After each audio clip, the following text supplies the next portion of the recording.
Imagine having a mystery illness that is quite debilitating to you physically, mentally, and emotionally, and yet medical science has no answer and no hope of any treatment or management that they can give you.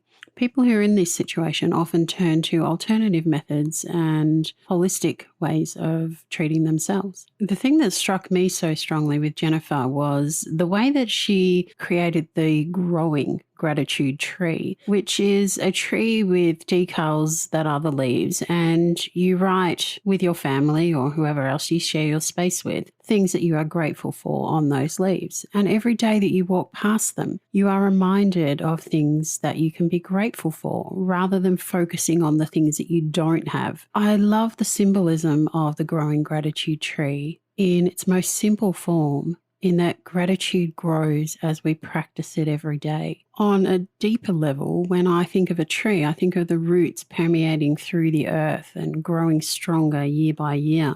And this is essentially what happens to us when we operate out of gratitude. So many wise and successful people in our world, in the corporate space, in the personal development space, use gratitude as a daily way to remind themselves of all of the good that is in their lives and to help them to feel energized and be in optimal working capacity for the day. I'm really excited to bring this episode to you with Jennifer explaining her journey, and we discuss lots of things about the founding of the gratitude tree, as well as what it is to be a mother who is chronically ill and how that affects our children. Also, what we can learn and create out of that from necessity as well as creativity. Have you ever had one of those gut-wrenching moments where life ground you to your knees and you found yourself asking in despair, why me? This podcast is all about sharing your stories and journeys, from asking why me to declaring this is why me. Discover how ordinary human beings like you and I have found their extraordinary levels of hope, courage, compassion, and provided a new perspective for greater potential and self-empowerment during their darkest defining moment. As a creative artist and coach myself, my guests and I discuss the interconnectedness of emotion and transformation in those moments, and how their actions then seize the opportunity for discovering their unfiltered and authentic voice, and ultimately their life's purpose.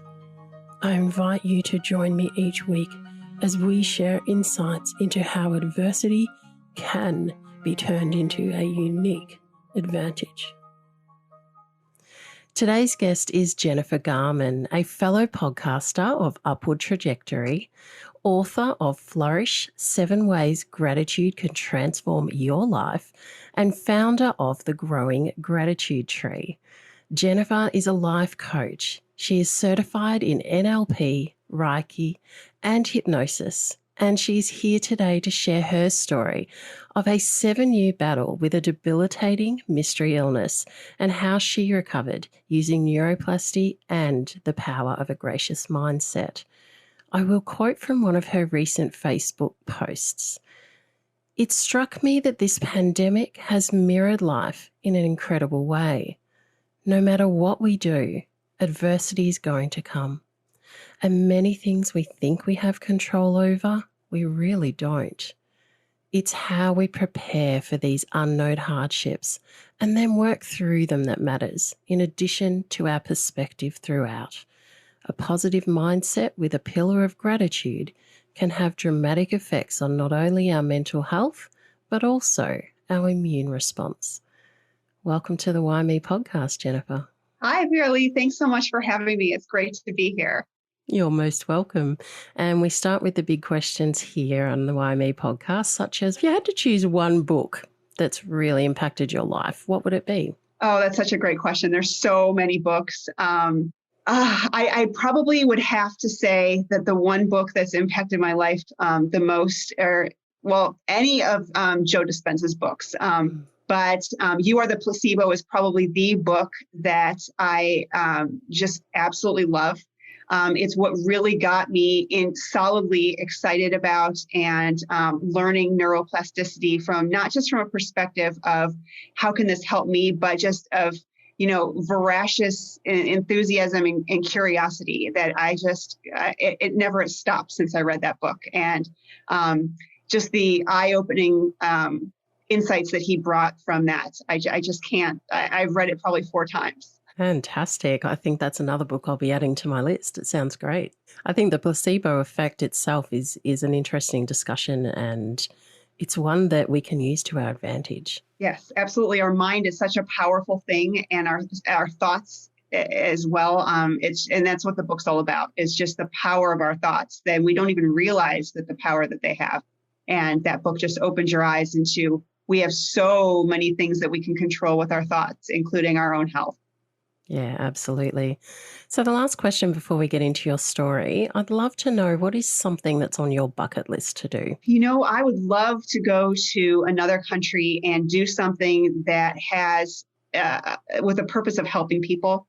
Not just go on a vacation, but go on a trip that I specifically map out, probably with a group of other people. And our purpose is to go and help people. That's one thing that I have not yet done, and I'd like to take my whole family and do it as a family. Oh, sounds fantastic. And you are definitely helping people through your website, through your book, through what it is that you do. And to me, that just seems like a natural progression. Yes, I really get my passion, my life essence is truly from helping other people. I believe without a shadow of a doubt that I went through the journey I did because I was meant to help other people. And since I found that path, it's just been the most energizing and passion that I've ever had in my life. So how about you let us know, where did this journey start for you? Yes, I'd love to share that. I was chugging along. I had a lot of things on my plate. I had a full-time job. I had 3 very young kids, all under the age of 3. And I thought I was doing great. I was, super mom. I was doing it all. And I was proud of myself. And instead of, delegating and taking things off my plate, I would keep adding things to my plate, so to speak. And I think it just one day was the straw that broke the camel's back. I can't put my finger on what it was specifically, but my body just shut down. And it was literally one day I was fine. The next day I was not fine. And I knew I was not okay. And I knew that because I could not sleep. I had absolutely complete insomnia. And then this turned into autoimmune disorders, food allergies, and intolerances. And the list of symptoms kept growing and growing, and no doctor could tell me what was wrong with me. I would go to specialists. I would go to naturopaths, acupuncturists, and they would all say, oh, you have this, and they'd put you in this diagnosis bucket. And you do the protocol and the treatment, and nothing would change. It wouldn't really help at all. And sometimes it would a little bit, but I knew without a doubt that every time I go through these protocols that, I knew within a few days that, no, this is not what I have. And I would just go back to the drawing board and, go down another path, find another doctor. And it got to the point where it was 7 years of my life that I was doing this. Wow. And I had enough. I was just done. And I just said, you know what, I'm going to stop. And if this is what I've been dealt, then it's not terminal. I've had it for 7 years now. I'm going to just do the best I can, pick up the pieces and move on with my life.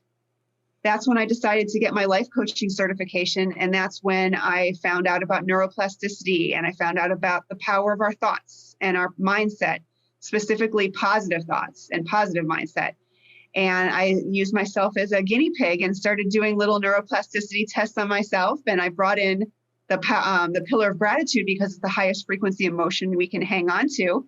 And I just did little tests, and I started to get my symptoms resolved from it. And that's really when I started, the aha light bulb went off. And I knew that, I'd really tapped into something here that I needed to research much more. Wow. So I love the fact that you used yourself as a guinea pig.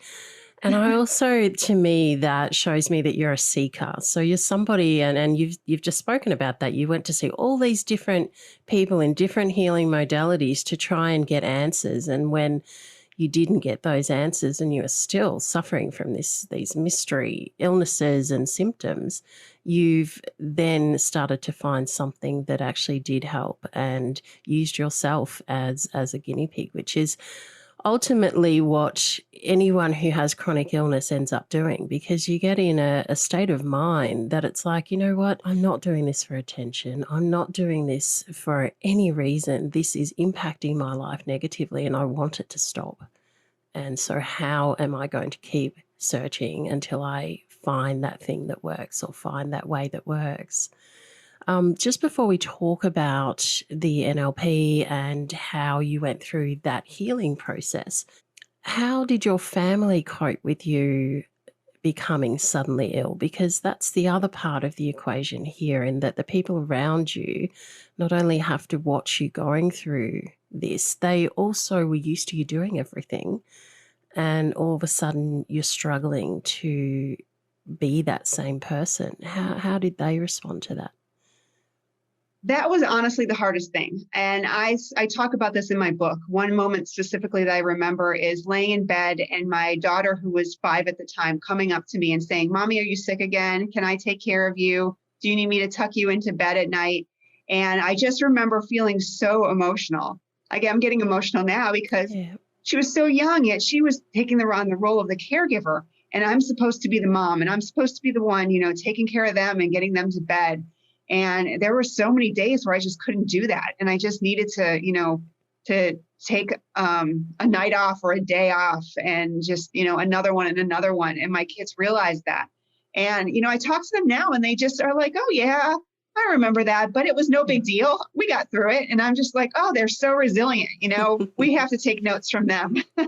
Yeah, kids are so resilient, and I have many stories very similar to that as well, where my son, I have another moment. I was in bed one night attached to all my breathing machines, and he would have been about 4 years old, and he walks in with the nightly book to read, which wasn't sort of kiddies books. He used to like me just reading from adults' books. And I couldn't do it. I couldn't breathe. And I was on my machines, and he walked in and he sort of said, "Mum, can you read? Can you take that off and read to me?" And I said, "No, I can't." And I could barely get a few words out. And so he said, "It's okay, Mum. I'll do the reading." And there he sat reading to me. And it was one of those same moments. I was like, "No," and I had tears streaming down my face, and, I'm silently sobbing while he's doing a beautiful job of turning the pages and showing me and doing everything, And I was thinking in my head, this is not the way it's supposed to be. And yet every night then he would come in and say, "Mummy, I'm going to read to you." And that was his big proud moment. And so at some point I realised he was learning a valuable lesson in this too. Not only the resilience, he was learning how to read more maturely. He was learning how to take on a role for caring for someone. He was learning empathy. So, yeah, I love that our kids allow us to learn these beautiful lessons for whatever comes that's a their beautiful way. story. I love it. Yeah, Yes, so I get the emotion. It's hard as a mother, right? Because we want to be there always taking care of our kids, but we don't realize that they're so much more capable than we think at even such a young age. And it's good for them to go through that and to see that life is not always the way it should be all the time. And they're going to be just fine. So I believe that, when my kids went through that they grew exponentially, just like I did when I was sick. And they're so much better off for going through that with me. Yeah, now that could be considered a controversial statement right there, but it is one that I understand, and it is one that I constantly remind people. Through adversity, we have opportunity, and this is what we're talking about here. Your kids have seen the opportunity to grow, even if they didn't consciously make those decisions. This is what's happening. You took the opportunity to grow through this debilitating 7-year period. So what happened then? How did you go along this journey of the NLP and healing yourself? Yeah, absolutely. So I started taking my course in my life coaching certification, and a portion of this was all tied into the NLP and to, various aspects of balance in the areas of, emotional, physical, spiritual, mental. And as I was learning these things, I would incorporate, like I said, I use myself as a guinea pig, and I would incorporate these tactics on myself. And I was feeling so much better. My energy shot through the roof. That was the first thing I noticed, is that I didn't need to spend 12 or 13 hours in bed anymore. I would wake up at 6 o'clock and I'd feel rested and I feel like I could get up. And I was just like, okay, this is strange. I haven't felt this in a long time. But that was the first thing I noticed. And then I started noticing my symptoms slowly get better to the point where I didn't even notice them anymore. My sleep was amazing. I didn't have an insomnia-free night for 7 years prior to that. Wow. And they just started melting away. And I got really, really passionate to the point where I still didn't fully believe. I am more of a scientific mind. I graduated with a computer engineering degree. So I'm very skeptical of things like this, or at least I was back then. And I didn't think that this was all, I thought, well, you're just excited about something. That's all it is. This is going to go away. It's a little Renaissance period and it's all going to come back. And it wasn't until I started digging into the science and all the research on what I was doing that I realized, wait a minute, there's people out there that have recovered from strokes and from catastrophic physical injuries doing this. And this is not, there's scientific proof behind what I'm doing that it's working on me. And that's when I really started to get excited, because I put two and two together that I went through this whole journey for a reason. And I am not going to stay silent. I'm going to share this with as many people as I can. And that's when I started my company, gratitudemission.org. And shortly after starting that, I took my first product to market, which is the Growing Gratitude Tree. And that led into a book deal where I was able to spend the better part of last year writing my first book, which is Wow. Flourish. That is so cool. So how did you come up with the concept of the Growing Gratitude Tree? So the first people that I wanted to teach this to was my kids. Yeah. I wanted to share this with them. And I wanted to have an easy product that was tangible to teach gratitude to them, because I believed it was so critical to have that perspective. We have so much in our lives, yet we tend to focus on the little bit of, or the little things that we don't have, and it makes us miserable. So I wanted to bring this into light, and I started searching for products, and I didn't find anything other than, crafty type things that I could make and share with them. And I didn't want that. I wanted something that I could purchase. So it didn't exist. And so I went and I created it and I took it to market. And it's literally a vinyl wall decal in the form of a tree. And the leaves are what you write things that you're grateful for. And you add them to the tree. And as you add them to the tree on a regular basis, it's a constant reminder as you walk by the tree every day, all that you have in your life and not all the things that you can be grateful for. And that's where the shift starts to take place, when you're like, oh, this friend got this, for Christmas or for their birthday, and I didn't get that. But wait a minute, I have all these things. Wow. And I love the way that you've put this concept of almost gratitude journaling into a visual form, and one that is continually growing in front of your eyes, literally, which for me, a lot of people will recommend doing gratitude journals, and I know that I do one myself. However, as a family activity, that's fantastic. It makes sense. Yes. And that's the other portion of it, is that it's meant to take you off of devices and connect you face to face and interacting. And as a family, we so need that these days. We are all on electronic devices way too much, and it takes us away from the connection that we so desperately need. And that was another reason that I wanted it to be a visual, interactive ritual that everybody could participate in together.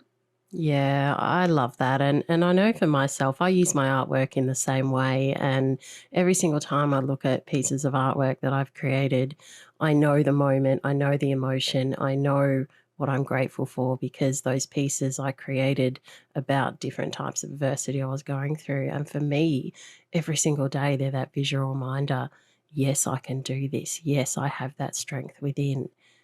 With the right thought process, with the right visualization, with the right gratitude approach, we really can help ourselves through these battles that we go through. Yes, absolutely. I love that. I love that you brought in I love that you brought in the emotion, because I believe the emotion, and the research backs this up, that when we bring emotion in with our thoughts and our neuroplasticity practices, that it deep roots that into our brain so much quicker. Yeah, and look, that makes sense even for someone who doesn't know what NLP is, which I'll get you to explain in just a second, or how it works. That makes sense because we all have emotions. And if we think of some of our favorite memories, why are they our favorite memories? Well, it's the emotion attached to the moment that we're remembering. That's what roots it into our consciousness, our subconsciousness, and our unconsciousness. And so perhaps if you can give us a bit of an explanation about what NLP is and how that works. Yeah, well, NLP and neuroplasticity are a little bit different. So the practices that I use most extensively were neuroplasticity. NLP is neuro-linguistic programming. And it ties a little bit into that. But the true scientific background that I used for my healing was specifically neuroplasticity. And that's when you're literally rewiring scripts into your brain. And if you think of this as, some people may have chronic pain, but they've been to the doctor and there's no explanation for it. They just have chronic pain. Well, you can almost think of that as a script that your brain is remembering this pain from something. And the physical side of it has gone. It's subsided. The pain should not be there anymore, but the script is still playing in our head. And we can actually rewire that, and we can change that and make that pain go away. And that's neuroplasticity. It's the rewiring of the brain into a positive thing, taking a negative, turning it into a positive. And wow, the way that you do that is you pull an emotion in. And it's something that you can think of a memory, you can think of a thought, and just you think of everything to the extent where you feel it. So one of the things that I was thinking of when I was on this journey and, using myself as a guinea pig was my family and I all went to a water park, and we were all in this enormous tube together, and we were all close, snuggled up, and we were about to go down this water slide. And I felt my kids next to me. I felt the water splashing on me. I smelled the chlorine, and I brought it to the point where I had goosebumps because we were all so excited. And I took that feeling and I said, I'm healthy, I'm well. And I projected that feeling into the future of feeling healthy and well. And I did this over and over again, day after day. And that's when my symptoms started going away. And that's where my energy shot through the roof. And I was literally reprogramming thought processes in my brain of being healthy and not being sick. Wow, there is so much potential within that. And if we think, even just using that example that you used of pain, we know that pain is caused by those neural sensations because pain medications simply block that information so that we stop Yes. feeling the pain. And so it's the most natural form of pain control that we have is controlling that information that we're sending out. Yes, it sounds so simple, but it's really not as simple to do it. No, like all good things that are worth something, it takes work and effort. Right. But the big aha here is that it's possible. Yes. And that's where people should get really excited that where you're at right now is not where you have to stay. There is a way out. There's light at the end of the tunnel. And there's so much more potential that you just don't realize just from the power of your thinking and your thoughts. It's Vera-Lee from Australia, the founder of the WhyMe Movement and podcast. Well, one idea, one vision, one person. This self-funded podcast and movement has started to take a life of its own, which is exactly where I had planned it would be. To hear the stories of the far-reaching impact across many countries in this world, it humbles me to know that my vision is shared, understood, and positively influencing people to look at the changes they can make for their own adversity and how they can find the strength, the courage to be inspired and feel connected and empowered to use their adversity to their advantage One of the best ways that you can help support the WhyMe movement and podcast is to subscribe to the various channels, such as the podcast platform you are listening to this on now and the YouTube channel, which has much bonus content released. By subscribing, you will make sure that you are one of the first to find out who is coming up next, more about our guests, and the interesting questions that I ask them, which do not get released on the podcast platforms, and lots of other good bonus content. I always love reading your comments, and so please feel free to leave them on each of the platforms. The beauty of social media is that you can easily share single episodes or any of that bonus content from YouTube onto your own social media platform with your friends, which helps to bring this positive, inspiring message to far more people, allowing you to be an active participant in the WhyMe movement and vision. On Apple Podcasts, it always makes a big difference if you can leave a rating, review, and subscribe to the show. Let's get back to today's story. Yeah, and I'm going to bring in a very popular Tony Robbins quote going around at the moment because of all the UPWs going on, and that is, what you focus on, you feel. And it is very much the case that if you're constantly focusing on the adversity that you're suffering, and you are then going to feel more and more emotion attached to that adversity. And so if you are, would just take an example, you're in hospital, you can't do much, which is something that I was very familiar with. You can't do much, you're lying there, you have two choices. You can focus on every single reason for why you're there and how horrible that is, and how, you wanted to be out doing all these other things and you can't because of this thing that's happened that's put you where you are, and that you feel helpless about that. Or you have another choice, and that choice is to say, well, what can I do to help myself? Okay, I might not be able to physically do anything right now.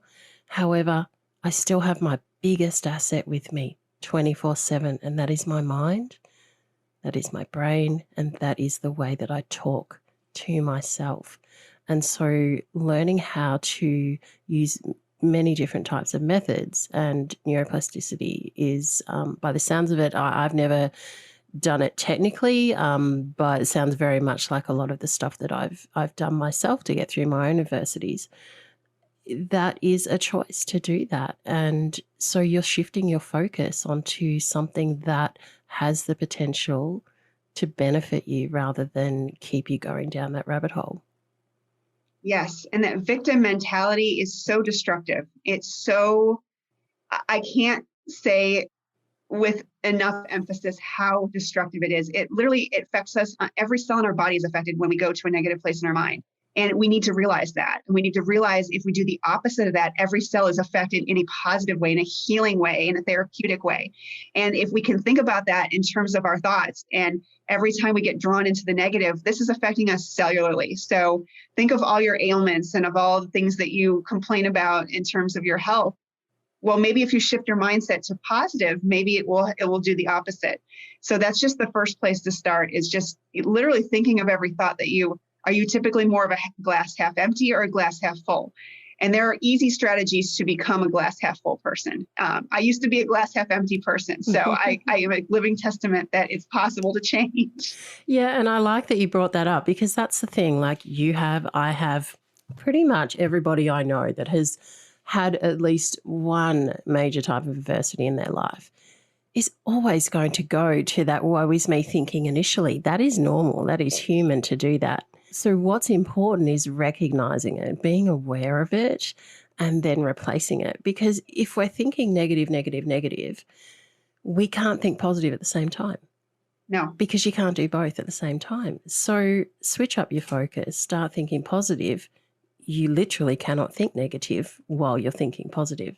Yeah, and absolutely. And one more thing to add to that too is when we get into this negative mindset, it spirals to the point where logic goes out the window. Yes. It brings emotion in and our logic goes out the window, and it spirals into a really bad place where we draw more people into our lives that are also negative, and that we're just commiserating with each other. And it literally pulls you down so quickly that you don't even realize it's happening.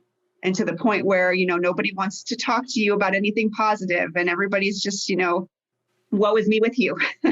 Yeah, that's right. And if we just use the example of something that most people understand, and we'll put the word out there of depression.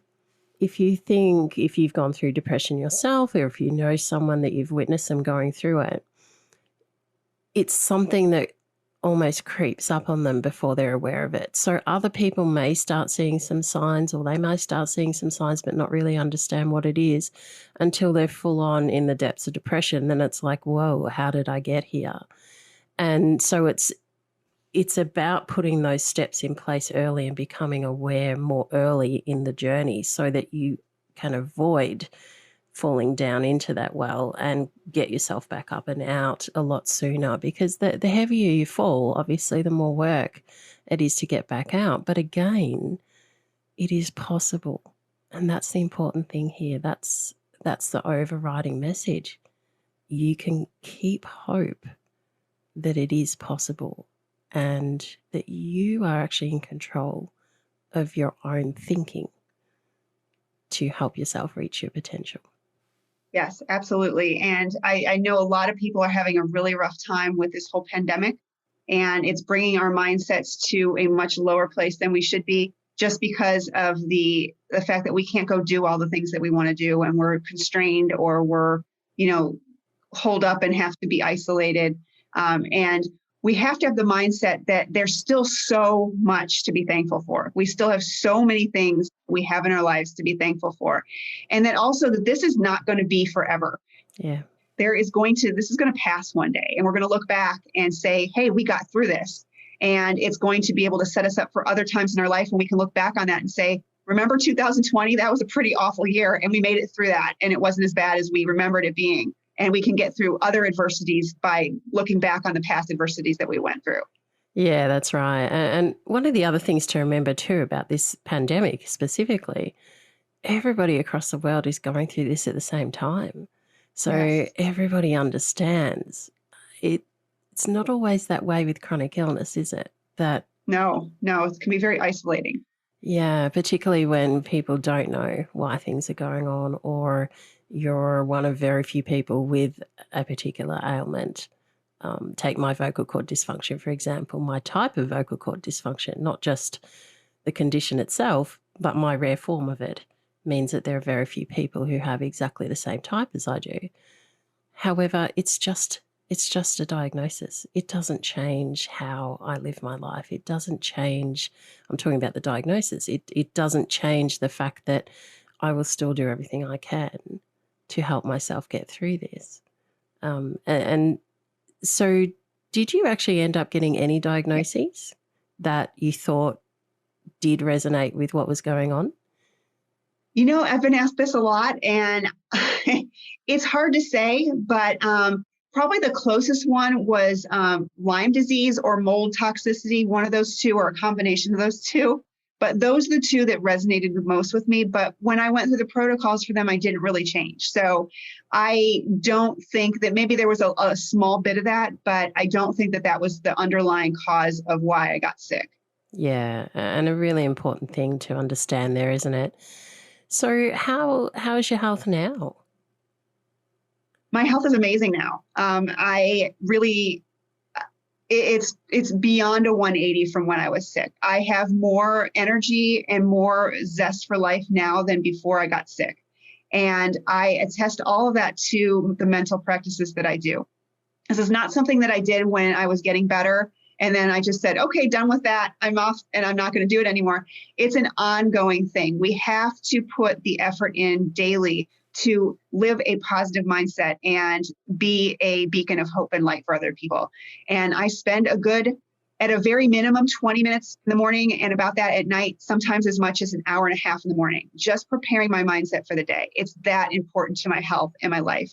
And I notice when I don't do it, or when I rush through it and things just don't happen as they should for the day. And I get frustrated, or I get derailed, or I get obstacles in my way. And I'm like, I should have spent the time preparing for the day, and I didn't. See, there's that awareness again. So, you've set up this fantastic morning routine that you do. On the odd occasion that you don't do it, you might not have thought much about it at that point in time. However, by the end of the day, you've noticed all of these things that have crept in. Absolutely. Yeah. And sometimes that's the way our awareness works, isn't it? That we don't realize until something's actually taken away from us. Your health, for example, that was taken away. And then you became aware through that process of perhaps some of that underlying undercurrent, really, of what was going on. So if people would like to know more about neuroplasticity, how would they go about that? Well, I kind of list everything that I did in my process for healing in my book. So that would be a place to start. But there's so many experts out there on neuroplasticity that I learned from. Norman Doidge, Joe Dispenza, Bruce Lipton. I mean, all these people are experts in the field of neuroplasticity, and they've all written books on it. And just fascinating stuff, down to the cellular level, down to quantum physics, and everything is energy, and energy. It's never gone. It just displaces and moves around. And that's truly the essence of neuroplasticity is our thoughts are energy. Our thoughts have a specific effect on our cellular structure and our body. And we have to do everything we can to keep our thoughts positive and uplifting. And we will feel that from a physical standpoint. Yeah, absolutely. Yeah, I love that. So we can put a link in the show notes for people to find where to buy your book. And if they would like to get in contact with you, how else can they do that? They can reach me either through gratitudemission.org, or they can also reach me at thegratitudemission@gmail.com. That's my email address. And I also have a website, which is Jennifer Garman, GARMAN.xyz. Fantastic. And I'll put those links in the show notes as well. So I'd love to know how's your family now? How many years on are we from this point? Is it 8 or 9 or? So my kids are now, my twins are 13 and my youngest is 10. So it's been almost a decade wow. Since I got sick, and they're doing fantastic. They are more resilient than ever. We've all got our struggles. So COVID has not been a fun time for anyone, but I keep reminding them that, you know what, you're going to be better off because you've gone through this when you did. And you're going to be able to look back later in life when you're going through a really difficult challenge and look back and say, hey, I got through COVID. I can get through this. Yeah, that's right. And there's that empowerment. And it's interesting because I noticed that a lot of the words you use are very similar to the 3 words that I use about this podcast, which is the ICE acronym. So it's inspire, connection, and empower. And there's that empowerment right there, that when you can refer to having overcome something that was really difficult, and it doesn't matter whether it's adversity, certain challenges, environment, whatever it is, if you can get to that point that you can remember that, then each time that you're in a situation similar or where you really feel like you need to dig deep and find what you need in courage or the inner strength to work through this new challenge, you've done it before. Absolutely. And you can do it again. And there's nothing that you can't get past. Nothing. You can get past anything. And you just have to have the mindset that you can. It's all about mindset and then action. You get that mindset, and then you just take the first step in the direction of, I'm going to conquer this, and I'm going to do this. I'm going to eat healthy. I'm going to start exercising. I'm going to get out in nature. I'm going to take things in and be grateful for everything in my life. You name it. You do positive steps, and it'll take you in the right direction. Yeah, and I love too that you mentioned the exercise and nutrition there. My background was in phys ed teaching and education, and so I have always been one of those people that ate really healthy. And to me, eating healthily was a lot of fruits and vegetables. And about 5 years ago now, I was asked to do the FODMAP nutrition plan. And it turned out that I had a very strong fructose intolerance. So all of my internal discomfort, shall we say, IBS and all of everything that goes along with that, for most of my life had actually been the healthy food, fruits and vegetables that I was eating that for me specifically wasn't quite what my body seemed to be able to handle. And this was, not something that I knew. But the interesting thing is I did the elimination phase, which you're supposed to do for about 6 weeks, I did it for about 8 months Oh my because I goodness. felt so much better. And where this links in for me is that mentally and emotionally, the pressure was off. I was like, the relief of those symptoms going away is so good that to me, I'm happy just doing what I'm doing for, longer, because the more I did it, the more settled I felt. And that allowed me to feel more in control as well of what was going on. And so once I got that sorted, and I now am on a supplement where I can get my fruits and vegetables without the fructose, which is amazing. I'm now getting all that nutrition that I haven't had for years, actually, and I'm not got those symptoms. Now, for me, again, there's the physical part of it, and then you back it up with the mindset and with the visualization and with the approach of, you know what, I am going to be well today. I've got my nutrition in my body. I can go and exercise, and my body is getting everything it needs, and my mind is too, because that's also what feeds our mind. And if we're not giving it what it needs, like you said earlier, it is harder to stay logical about that internal language and what we're thinking. Very, very true. And I love what you just said about that you were on such a restrictive diet, but you felt alive and you felt whole. And it didn't matter how restricted you were because you felt so good. And just any success, anything like that, celebrate it and be excited and let it carry you forward with the momentum to do more and be better.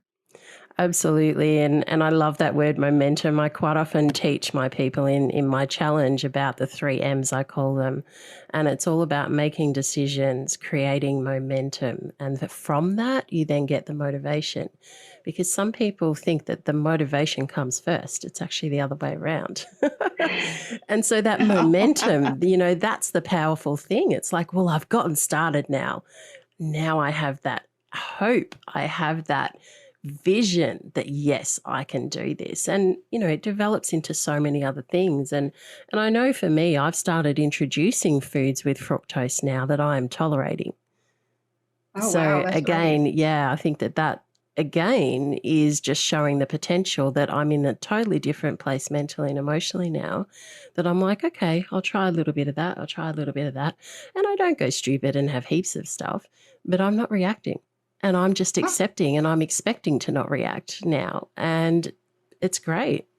But I wouldn't have got there with a different mindset, that's for sure. isn't that amazing? So what you normally would have reacted to years ago, you're telling yourself you're not going to react to this and you don't react to it. Yeah. That's truly a mindset phenomenon. Yeah, that's it. And Yes. I'd love to know, having delved into NLP and the neuroplasty and the life coaching and everything else that you've been doing, which is fantastic, I'd love to know your take on trauma and how that affects people. Because I know for me, a lot of my ailments got a lot worse when I was trying to recover from the various traumas that had happened. So what's your approach to someone who might come to you, who's got a rather painful past that they're working through? Yeah, trauma is actually, it's a beast. It affects us on a cellular level. There's a great book called The Body Remembers, and Yeah. the name of the author escapes me right now, but it's a fascinating book. It goes into people that have been through war and have PTSD and how they just can't function in life because of what they've been through in the trauma, and they actually need to process through this. And this is one of the things that a therapist can be very helpful, processing through the trauma. We actually There's been a lot of research that we need to go through the actions and the physical actions to process the trauma that we kept inside and we held it within because it's stuck inside. So we need to go through the physical process of going through that trauma again to release it and let go of it. And that's when you're truly free, when you can go through and you can process and release that trauma. And it's another fascinating topic that I'm just mesmerized by. But I think there's so much science out there now on it that we need to go through, and we need to a lot of times have the help of a professional to process through trauma because it's that devastating. It's stuck within us. Yeah. And I think that too, the the mindset you're in at the time when the trauma occurs makes a big difference as to how you recover as well, and also the age that you are. And not saying that in terms of, well, if the trauma happens when you're young, it's harder to recover. I'm not globalizing like that.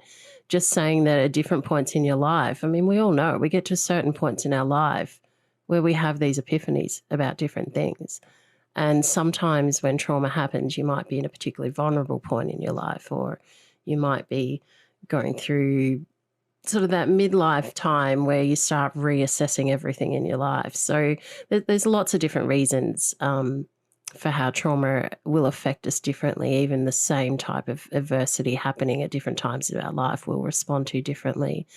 And so, yes, it is important to be speaking to professionals to help you through that. And it is a fascinating topic. I always love getting people's take on the art side of it, because for me, I was introduced to that book, The Body Remembers, back when I was recovering from sexual assault and domestic violence within my marriage.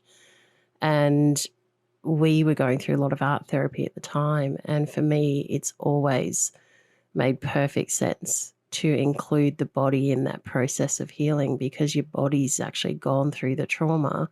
And so it allows your body, and it gives your conscious, rational brain a bit of a break to just focus on doing something with your body.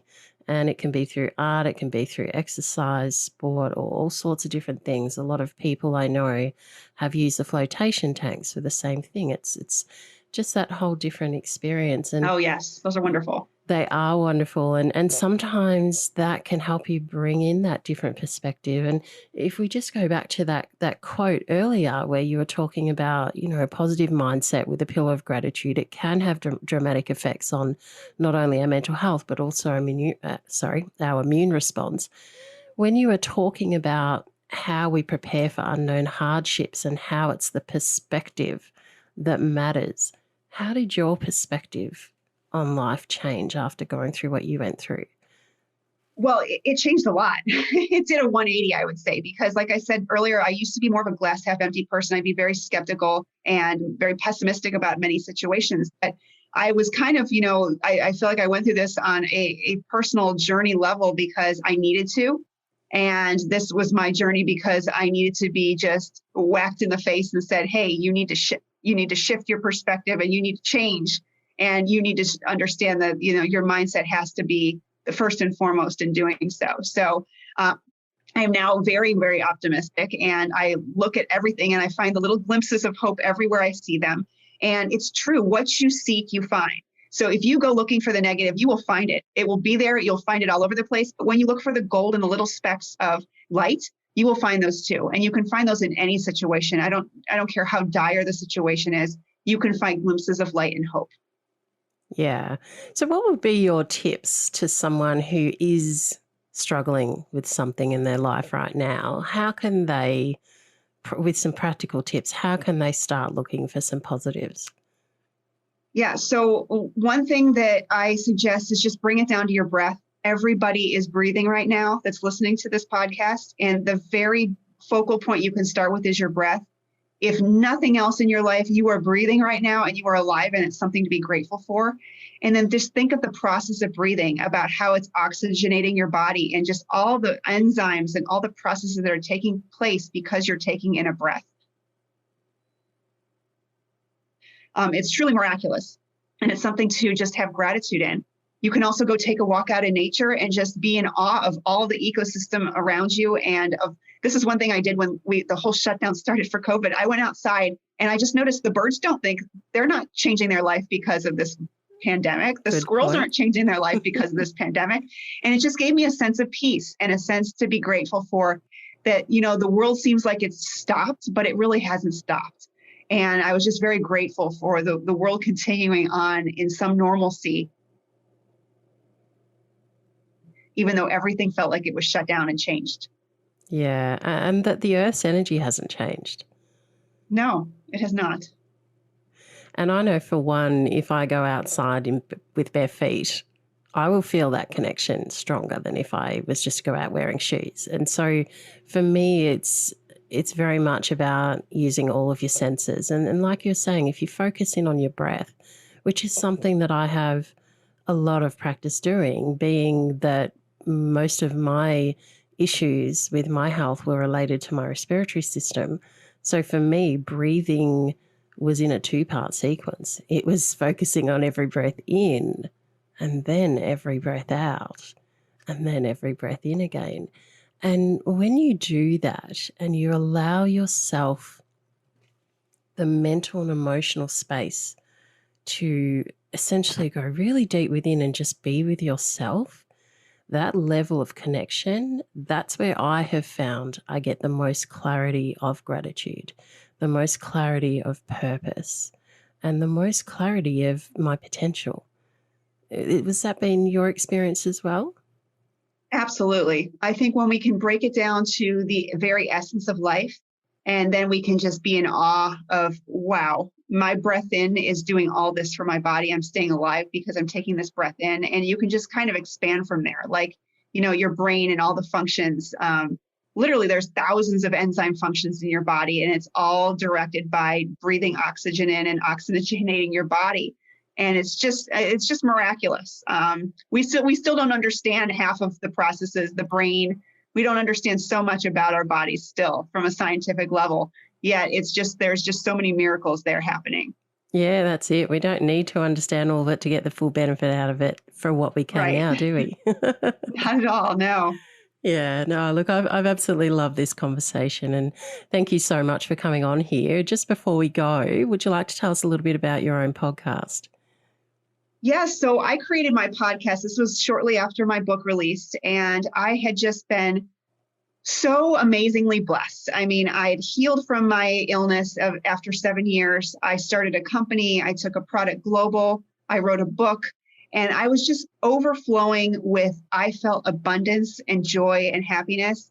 Yet I wanted to take that and be a light to other people. And that's where my podcast comes in. It's sharing inspirational stories in hopes that others will find transformation from it. And it's called Upward Trajectory. And it's just me bringing light back into the world when I believe it's so needed on a global level. Yeah, wonderful. And that is one of the reasons that we're connected, isn't it? In that we have a similar vision. We're both sharing that passion of bringing our knowledge of how we've gotten through our adversity and learned how invaluable that attitude of gratitude can be in helping us along in our life and allowing other people to learn those skills that we can help teach them about becoming aware of that internal dialogue, becoming aware of that internal environment that is the key to moving forward and stepping into their true potential and health. Yes. And I just hope that so many people listening right now will just get the motivation and the inspiration to do that and to be able to believe that they can, because you can. You absolutely can. Thank you so much for being with us today, Jennifer. Oh, thank you so much for having me. It's been great to be here. Well, another story, more WhyMe moments, and more reasons to feel inspired to change your adversity into your advantage. An integral part of the vision of the WhyMe movement is the ICE acronym, I is for inspire. When you feel inspired, you are more likely to take action. C is for two things, actually. Connection. You are not alone in this world. There are always people here who want to help you get through your adversity and feel positive about your life and your purpose. It is also for courage. Courage, in my opinion, is feeling the fear and doing it anyway. And there lies the importance of connection. For sometimes we don't feel we have the courage to do things on our own. And yet once we have the emotional support of those people who we trust, it can help us to feel that fear and do it anyway. And lastly, the E is for empower. When we have that connection and the courage and the inspiration to know, get our clarity of purpose, well, that is when we feel empowered to take the action that we want to do to change some aspect of our lives for the better. If you would like my personal support in this area to help you get through adversity in your life, you can contact me at Vera-Lee Original on social media.